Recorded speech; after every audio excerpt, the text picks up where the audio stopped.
Dengan khutbah yang bertajuk, Kerajaan Syurga yang kita pergi dengan iman, mari kita ambil masa untuk memikirkan iman yang diberi oleh Tuhan. Tanpa iman, bolehkah kita pergi ke Kerajaan Syurga? Pasti tidak boleh. Semasa hidup di dunia ini, Tuhan selalu melihat iman kita dalam setiap saat dan setiap situasi serta menimbang iman kita dengan berpuluh-puluh ribu perkara. Dalam kehidupan di padang gurun pada zaman Musa 3,500 tahun dahulu, kita dapat lihat Tuhan selalu menguji sama ada kita beriman matang untuk pergi ke syurga. Sekarang, kita juga berjalan di padang gurun iman, bukan? Hubungan antara padang gurun fizikal dengan padang gurun iman ialah bayangan dan realiti. Umat Israel mengalami pelbagai jenis cubaan di padang gurun. Jadi, kita dapat memahami bahawa Tuhan selalu menguji serta menimbang iman kita untuk melihat bagaimana iman kita. Dan Dia akan buka pintu syurga apabila kita ada iman sempurna untuk memasuki kerajaan Tuhan. Hari ini, mari kita mempelajari tentang iman melalui buku Ibrani bab 11. Mari kita lihat buku Ibrani bab 11 ayat 1 bersama-sama. Bab 11 ayat 1 tertulis, Iman adalah dasar dari segala sesuatu yang kita harapkan dan bukti dari segala sesuatu yang tidak kita lihat. Sebab oleh imanlah telah diberikan kesaksian kepada nenek moyang kita. Karena iman kita mengerti bahawa alam semesta telah dijadikan oleh firman Tuhan, sehingga apa yang kita lihat telah terjadi dari apa yang tidak dapat kita lihat. Ayat 6. Tetapi tanpa iman, bagaimana? Tanpa iman tidak mungkin orang berkenan kepada Tuhan. Sebab barang siapa berpaling kepada Tuhan, ia harus percaya bahawa Tuhan ada dan bahawa Tuhan memberi upah kepada orang yang sungguh-sungguh mencari Dia. Mengenai iman, apakah iman yang harus kita miliki terlebih dahulu? Alkitab berkata bahawa kita harus percaya bahawa Tuhan ada. Kita harus percaya bahawa Tuhan ada dan Dia memberi upah kepada orang yang sungguh-sungguh mencari Dia. Apabila kita tidak percaya kewujudan Tuhan, kita sering tunduk pada situasi fizikal di dunia fizikal yang dapat dilihat dengan mata kasar.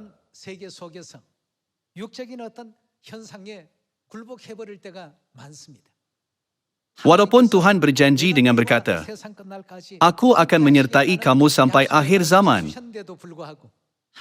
Kita seringkali melakukan kebodohan dan tidak beriman kepada Tuhan, terserah pada situasi fizikal serta tawar hati. Mengenai iman, Alkitab berkata bahawa kita harus percaya apa terlebih dahulu.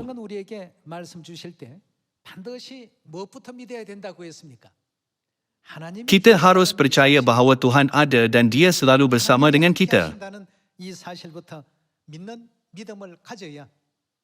Hanya selepas itu, barulah Injil dapat disebarkan ke seluruh dunia dan dicapai. Bukan? Kita dapat melihat kes orang itu seperti Noah dalam ayat 7, Abraham dalam ayat 8 dan Sarah dalam ayat 11. Banyak sejarah nenek moyang iman ditulis secara berterusan seperti ini dalam Alkitab. Dalam ayat 24, ada juga rakod tentang Musa. Semua nenek moyang iman betul-betul percaya bahawa Tuhan ada, jadi mereka dapat menjalankan kerja Tuhan meskipun semuanya nampak mustahil.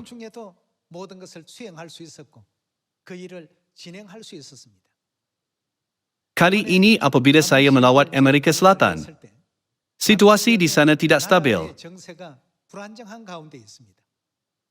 Jadi apabila kami terpaksa pergi ke kota lain, banyak ahli berkumpul dan berbincang sama ada kami boleh pergi ke sana atau tidak. Akhirnya, salah seorang ahli berkata, mari kita fikirkan apa yang telah kita lalui hingga hari ini.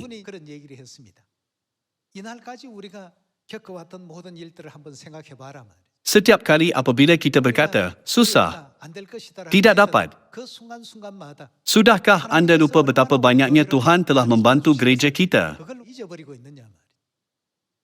Kali ini juga, Tuhan pasti akan buka jalan kalau kita pergi. Para penunjuk perasaan dan penunjuk perasaan anti kerajaan berkumpul di jalan raya dengan memasang pelbagai halangan untuk menghalang kereta. Jadi, kami mungkin berada dalam bahaya jika kami bergerak. Situasi adalah begitu bahaya. Namun, setiap kali kami maju dengan iman, Tuhan membimbing kami dengan lancar ke jalan yang harus kami pergi dan kami mengelakkan situasi yang mengancam nyawa seperti ajaib.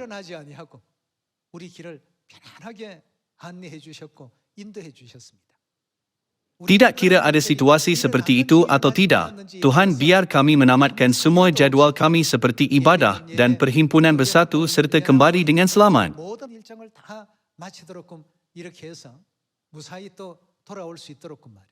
Ahli-ahli memberi amaran tentang situasi itu bukan kerana mereka tidak beriman, tetapi kerana mereka risaukan keselamatan kami. Namun, Tuhan membelah Laut Merah dan membuka jalan. Dia tidak akan menghalang jalan itu tetapi membuka jalan bagi kita.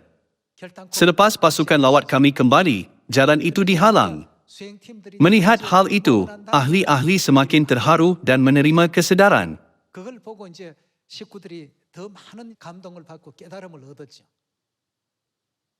Itu betul-betul bukti yang tidak dapat dinafikan. Tuhan menyertai kami dalam lawatan Amerika Selatan ini. Semasa hidup di dunia ini, pasti ada banyak kali apabila kita cuba membeza dan menghakimi segala sesuatu berdasarkan apa yang dilihat dengan mata kasar, tanpa mempercayai bahawa Tuhan menyertai kita pada setiap saat. Kita dapat memastikan bahawa jalan iman yang kita ambil di padang gurun rohani betul-betul serupa dengan sejarah apabila Musa membimbing umat Israel lalu padang gurun ke Kanaan pada 3,500 tahun dahulu. Mari kita buka buku Ulangan bab 8. Kita lihat buku Ulangan bab 8 ayat 1. Bab 8 ayat 1 tertulis,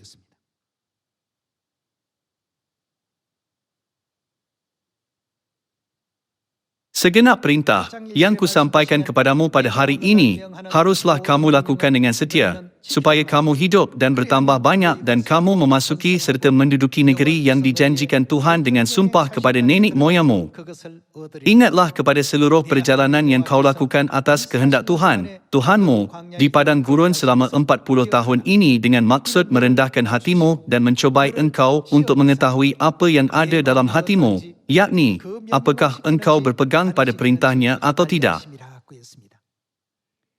Dalam 40 tahun perjalanan di padang gurun, Tuhan menciptakan banyak situasi dan keadaan bagi umat Israel. Setiap kali mereka berada dalam situasi dan keadaan, mereka berfikir bahawa Tuhan tidak wujud.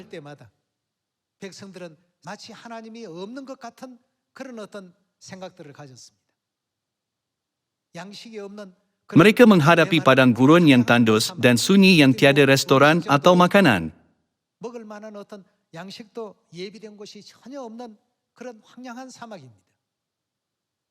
Apabila Tuhan biar mereka berjalan di padang gurun yang sunyi, umat itu mulai bersungut dan mengadu sebaik sahaja mereka kehabisan makanan.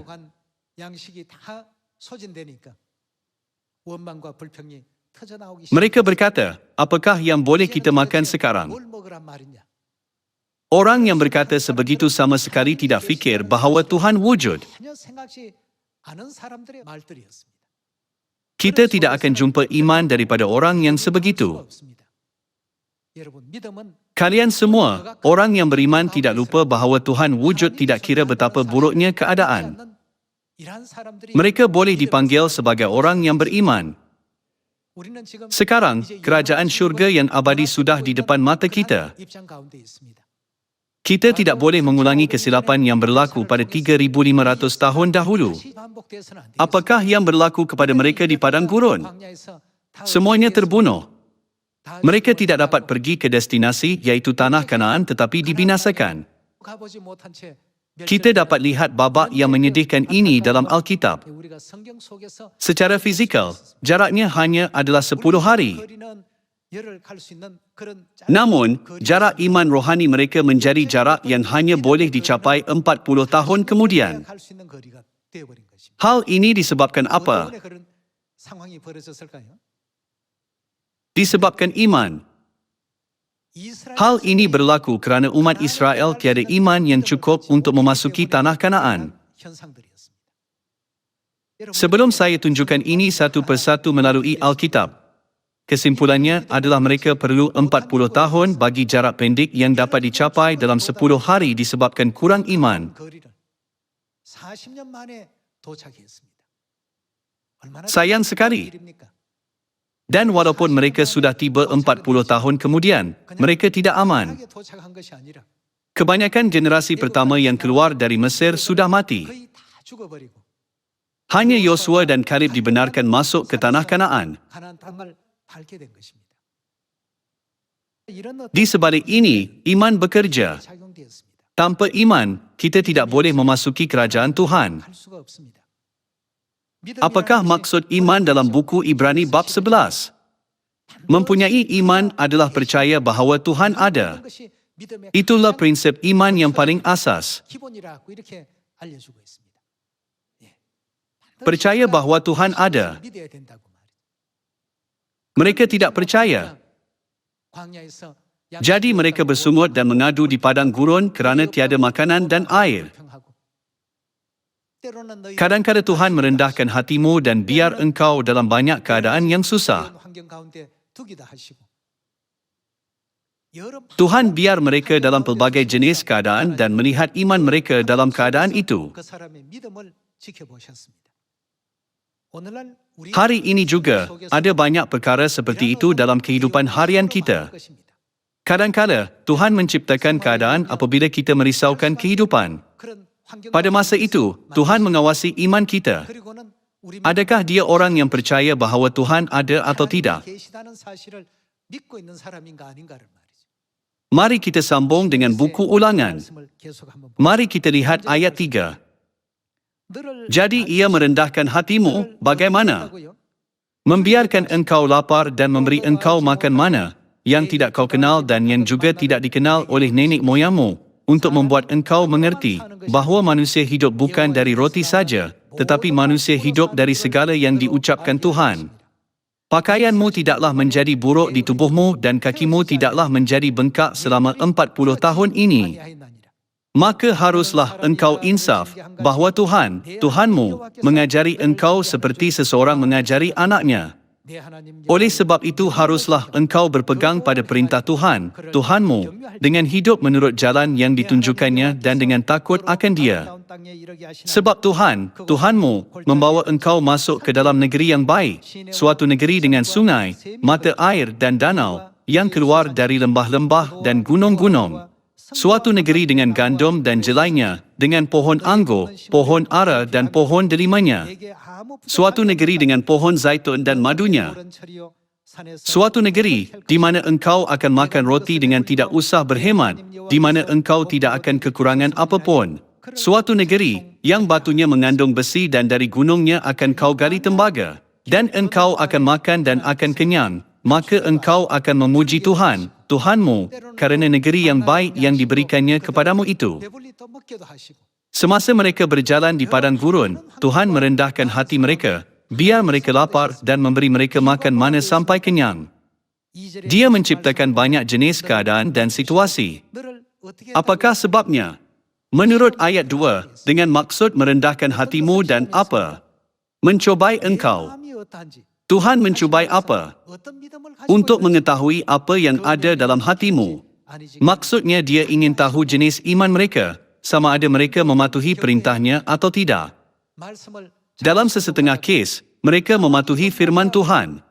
Namun apabila mereka diletakkan dalam situasi yang tidak baik atau sulit, mereka tidak mematuhi firman Tuhan lagi. Mereka mengikut Tuhan dalam keadaan ini tetapi tidak ikut pula dalam persekitaran lain.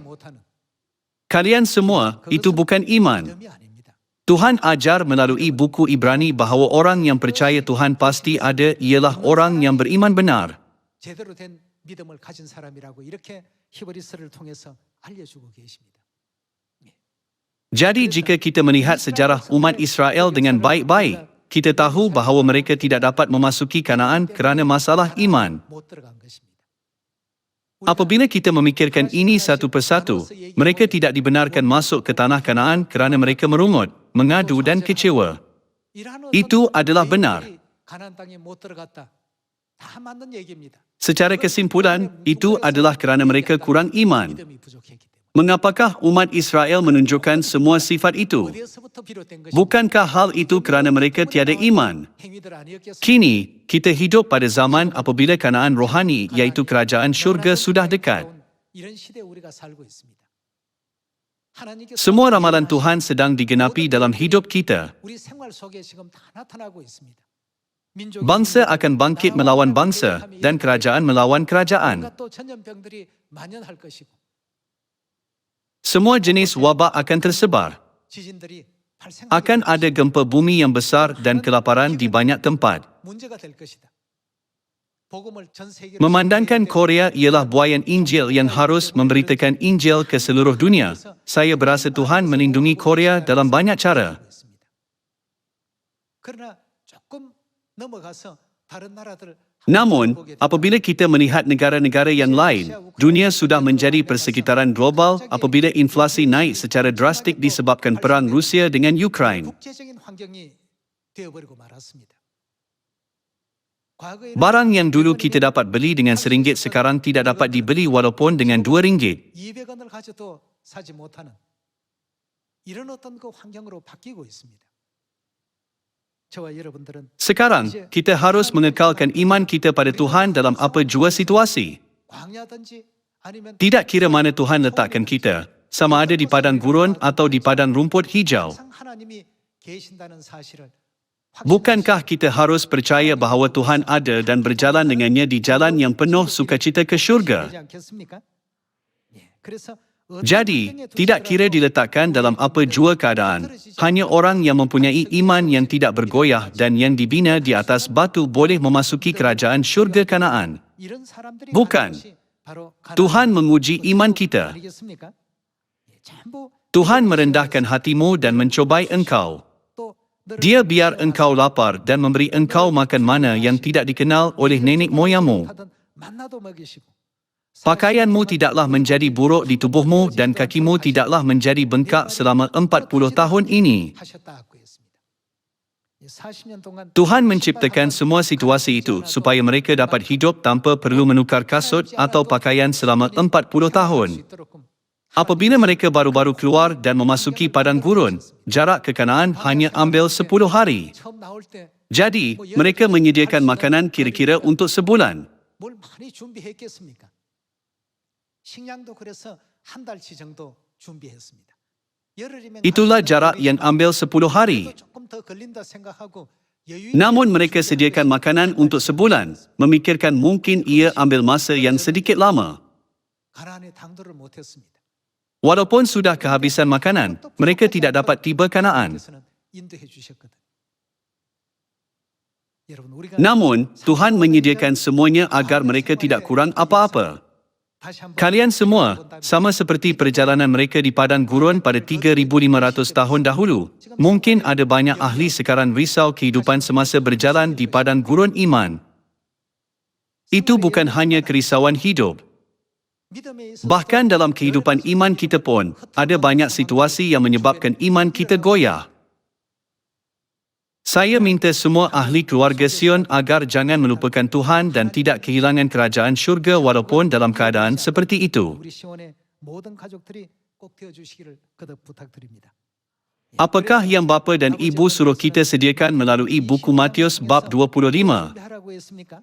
Mereka suruh kita menyediakan minyak. 이렇게 말씀하지 Bukan. 않았습니까? 예. Dalam Alkitab, minyak melambangkan iman. Pada zaman ini, kita tidak dapat pergi ke syurga tanpa iman. Pertama sekali, kita harus percaya bahawa Tuhan ada. 믿어야 되겠습니다. 그가 계신 것을 Apabila 못 orang 믿으니까 tidak percaya bahawa Tuhan ada, mereka terpaksa pilih jalan yang bodoh, dibawa ke jalan yang jahat, kadang-kadang digodai dan mudah berputus asa. 어리석은 길을 선택할 수밖에 없습니다.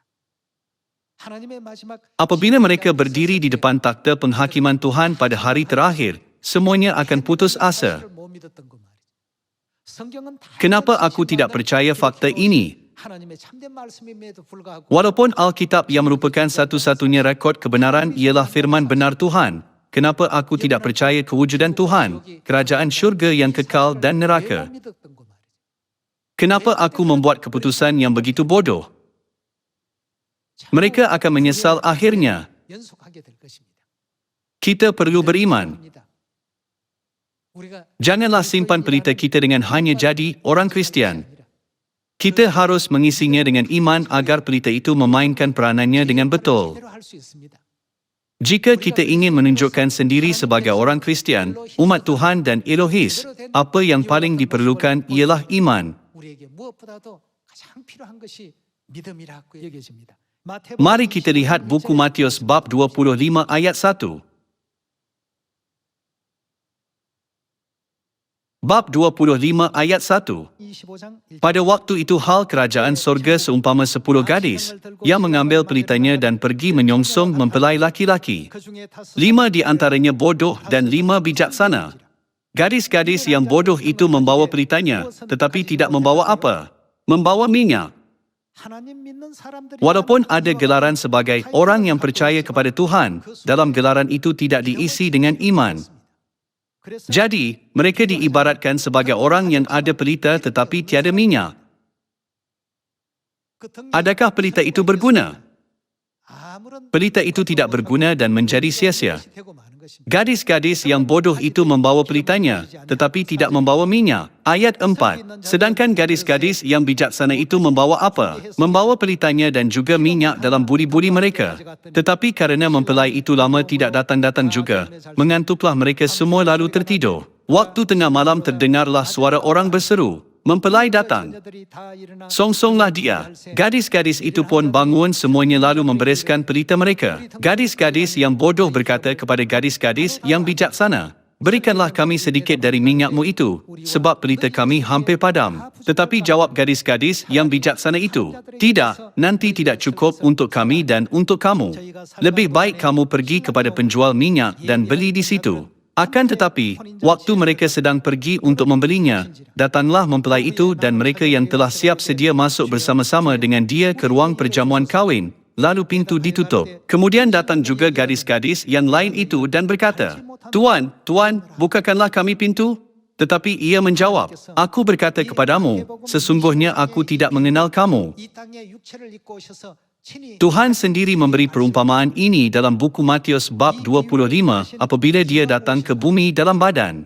Mengapa dia memberi perumpamaan ini? 오시는 그 시간 Apabila Kristus datang sekali lagi untuk mengambil kita, kita bukan hanya memerlukan pelita tetapi juga apa untuk menjemput dia dengan bijak. Kita memerlukan minyak agar lampu itu berfungsi dengan baik. 만들어 주는 것은 Jika ada sesuatu yang menjadikan kita orang Kristian yang benar, itulah iman. 답게 만드는 것이 있다면 그것은 믿음이라고 Mari kita buka buku Ibrani bab 3. 3장 말씀 보겠습니다. Kita lihat ayat 14. Bab 3 ayat 14 tertulis, "Kerana kita telah beroleh bagian di dalam Kristus, asal saja kita teguh berpegang sampai kepada akhirnya pada keyakinan iman kita yang semula. Tetapi apabila pernah dikatakan, pada hari ini, jika kamu mendengar suaranya, janganlah keraskan hatimu seperti dalam kegeraman. Siapakah mereka yang membangkitkan amarah Tuhan, sekalipun mereka mendengar suaranya? Bukankah mereka semua yang keluar dari Mesir di bawah pimpinan Musa? Dan siapakah yang ia murkai 40 tahun lamanya? Bukankah mereka yang berbuat dosa dan yang mayatnya bergelimpangan di padang gurun? Dan siapakah yang telah ia sumpahi bahawa mereka takkan masuk ke tempat perhentiannya? Mereka tidak akan memasuki perhentiannya, bermaksud mereka tidak akan masuk ke kerajaan syurga. Dan siapakah yang telah ia sumpahi bahawa mereka takkan masuk ke tempat perhentiannya? Bukankah mereka yang tidak taat? Demikianlah kita lihat bahawa mereka bagaimana. Tuhan menggabungkan kedua-duanya dan berkata, tidak taat sama dengan tidak percaya. Bukankah mereka yang tidak taat? Demikianlah kita lihat bahawa mereka tidak dapat masuk oleh kerana ketidakpercayaan mereka. 믿음은 Iman ialah ketaatan, dan ketaatan ialah sikap iman yang hanya dapat dimiliki oleh orang yang percaya bahawa Tuhan ada. 할수 있는 신앙적인 태도요, 신앙적인 자세라고 볼 수가 있겠습니다. 노아나 Kita tahu sebaiknya perbuatan orang seperti Noah dan Abraham, bukan? Mereka diuji sampai mereka tertanya-tanya, dapatkah aku seorang manusia benar-benar melakukan ini? Namun, apakah yang mereka buat? Kerana mereka percaya bahawa Tuhan pasti wujud, Abraham mempersembahkan anak tunggalnya Ishak sebagai korban di Gunung Moria, dan Noah percaya bahawa dunia akan dimusnahkan dengan air. Apabila kita melihat sejarah Noah, Abraham, Musa dan semua nenek moyang iman, mungkin kita senang berkata, jika aku hidup pada zaman Abraham, aku pun dapat berbuat sepertinya. Atau, jika aku hidup pada masa Noah, aku pun dapat berbuat seperti Noah. Tidak, kalian semua. Dalam keadaan atau situasi itu adalah mustahil.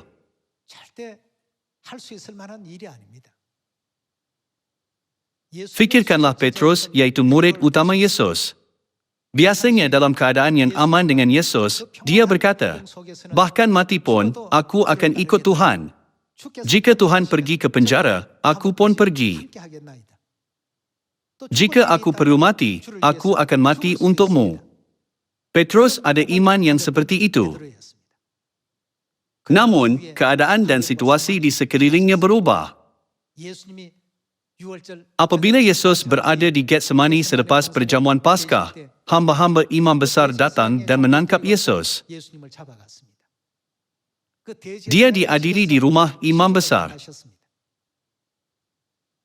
Memandangkan Petrus beriman baik, dia mengikut Yesus secara diam-diam. Dia berfikir apa akan berlaku dan mahu melihat kesudahannya. Kemudian seorang hamba perempuan rumah itu berkata, orang ini bersama dengan Yesus. Petrus menjawab apa? Walaupun itu adalah sekejap, dia berkata, aku tidak kenal orang itu. Tidak lama kemudian, ada orang lain mengatakan yang sama. Sekali lagi, Petrus menggelengkan kepalanya dan berkata, aku tidak kenal orang itu. Kalian semua, jika kita tidak menguatkan iman, iman kita berubah-ubah apabila masa aman dan apabila ada situasi berlaku. Bukankah Yesus sudah meramalkan bahawa Petrus akan menyangkalnya sebanyak 3 kali? Sebelum ayam berkokok, engkau akan menyangkal aku 3 kali. Namun, Yesus tahu bahawa itu bukan kerana Petrus tiada iman, tetapi dia tidak dapat mengelakkan situasi yang berlaku pada saat itu.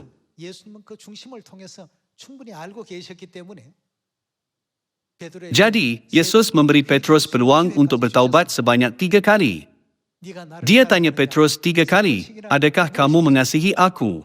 Ya, Tuhan. Ya, Tuhan. Tuhan, engkau tahu bahawa aku mengasihi engkau. Keadaan boleh diberikan kepada kita bila-bila juga untuk menguji iman atau mendedahkan iman kita. Melalui banyak situasi dan bawah kitaran godaan yang berterusan, kita selalu berdiri di atas neraca Tuhan. Setiap kali hal ini berlaku, Alkitab berkata bahawa orang yang tiada minyak iman yang cukup adalah bodoh. Kerana iman mereka dipengaruhi oleh situasi. Memandangkan orang yang beriman mendirikan rumah iman dengan kukuh di atas batu, mereka tidak akan goyah atau terganggu meskipun ada banjir. Orang seperti itu percaya secara mutlak bahawa Tuhan selalu wujud. Mereka percaya bahawa pasti ada Tuhan. Kita boleh berkata, mereka sama seperti 5 gadis bijak yang sediakan minyak iman secukupnya. Buku Ibrani bab 3 ayat 18 tertulis bahawa Tuhan bahkan sumpah. Apakah yang dia sumpah? 다시 말하면 Mereka tidak akan masuk ke tempat perhentiannya iaitu syurga. Apakah jenis orang itu? Mereka ialah orang yang tidak taat. Kalau begitu, mengapa mereka tidak taat? Ketidaktaatan mereka datang daripada kurang iman. Bukankah mereka yang tidak taat? Ayat 19. Demikianlah kita lihat bahawa mereka tidak dapat masuk oleh kerana ketidakpercayaan mereka. Tertulis, orang yang tidak taat tidak dapat masuk dan orang yang tidak percaya tidak dapat masuk ke kerajaan syurga. Jika kita melihat baik-baik dua ayat ini, ketaatan datang daripada iman dan kita tidak dapat memasuki Kanaan syurgawi tanpa iman. Ini ialah firman siapa? Tuhan. Tuhan bahkan apa? Dia bahkan sumpah bahawa orang seperti itu tidak dapat memasuki syurga. Jika kita ambil jalan benar dalam mata Tuhan, Dia akan selamatkan kita seperti yang Dia buat dengan Sadrah, Mesah dan Abednego, tidak kira betapa bahaya pun. Walaupun kita dibuang ke dalam gua singa seperti Daniel, Tuhan kita pun dapat menyelamatkan kita. Namun sekarang, Tuhan meletakkan kita dalam keadaan yang lebih aman.